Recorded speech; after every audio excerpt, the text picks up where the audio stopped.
Hey everyone, welcome to a new segment of the Jim Bakker Show called Backstage with Ricky and Marie. Yeah, it's a 5-minute interview we do with our special guest before the actual taping of the Jim Bakker Show. And today we have a very special guest. We have Rabbi Johnathan Cahn live with us. He is an amazing guest. He's been in the New York's bestseller list for over 1 year now.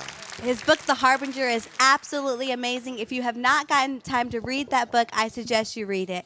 Rabbi, can you just explain to us a little bit about The Harbinger? Yeah, I think the Jim Bakker audience knows him more than anybody in the world. Yes. Yeah, the Harbinger is the ancient mystery that lies behind what's happening right now in America, and it's one that goes back 2,500 years.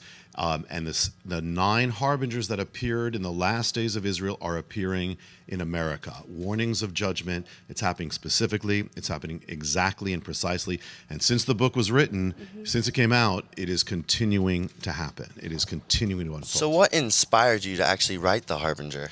The Lord. Yes. Of course.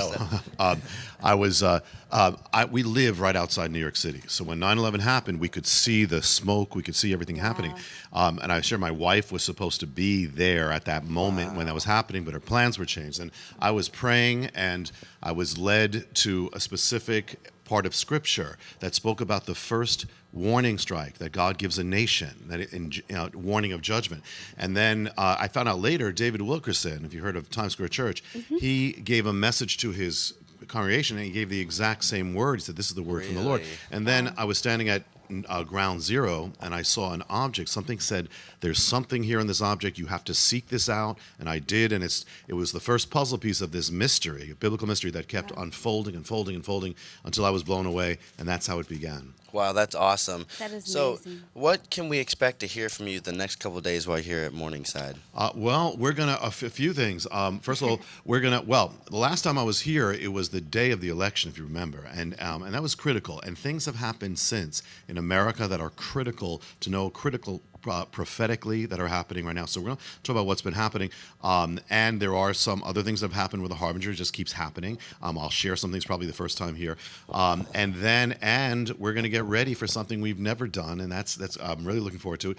We're going to have the Passover here. We're going to have the Last Supper here. And it may be the first time it's been on anything like that's been done on television like this. So it's going to be, I'm real excited. And we're going to talk about the mysteries of Passover even today as we prepare for tomorrow. That's awesome. I'm ready for that. Now, Rabbi, do you think that the Passover is relevant for the non-Jewish community? Totally. I mean, our whole faith is based on the Passover. Messiah, Jesus, is the Passover lamb. The Last Supper is the Passover. We are saved on Passover. It's everything. It is the heritage of Jew and non-Jew alike. Because if you're born again, you are a citizen of Israel. And so, absolutely. I guess it doesn't really appeal to the people who are non-Jewish as the Passover, because people only think that's a Jewish community. So it can be celebrated by the non-Jewish. Not only can, Paul says, let us celebrate the feast. He says, Messiah is our Passover, let us celebrate the feast. And, people don't realize the communion is Passover. Communion is just a small form. The Lord's Supper is a small form of Passover. So you're already celebrating it. It's just most believers don't know, it's kind of like you have the Jewish people here, you have the church here, and for 2,000 years they haven't been together. And each one is missing something. And now they're coming together. And so it's so rich. It is the heritage of every born-again believer. So the Passover could almost marry the two groups together. It is, yeah. It is. Jesus awesome. does. Yeah, absolutely.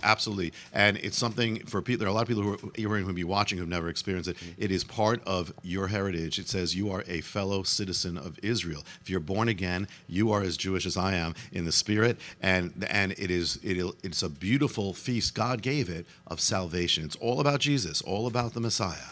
Wow, that's awesome. Well, Rabbi, now that as everyone, you've spoke this little bit, everyone is looking forward to what you have to say on the show. It was so good having this interview with you. And everyone, just make sure you stay tuned for Rabbi on the Jim Bakker Show. He has much more information. They're going to be getting really deep in some very serious topics. And I know that everyone is super excited. We have a great audience live in the audience today. And I know that this is something that everyone has been looking forward to, and we just want to thank you for doing this interview with us. We're so honored to have you do this with us. It's my honor to be with you on your first show. Yes, it is our first show. Thank you so much. Thank you so much. Thank you, guys. Thanks everybody for watching Backstage with Ricky and Marie. Bye.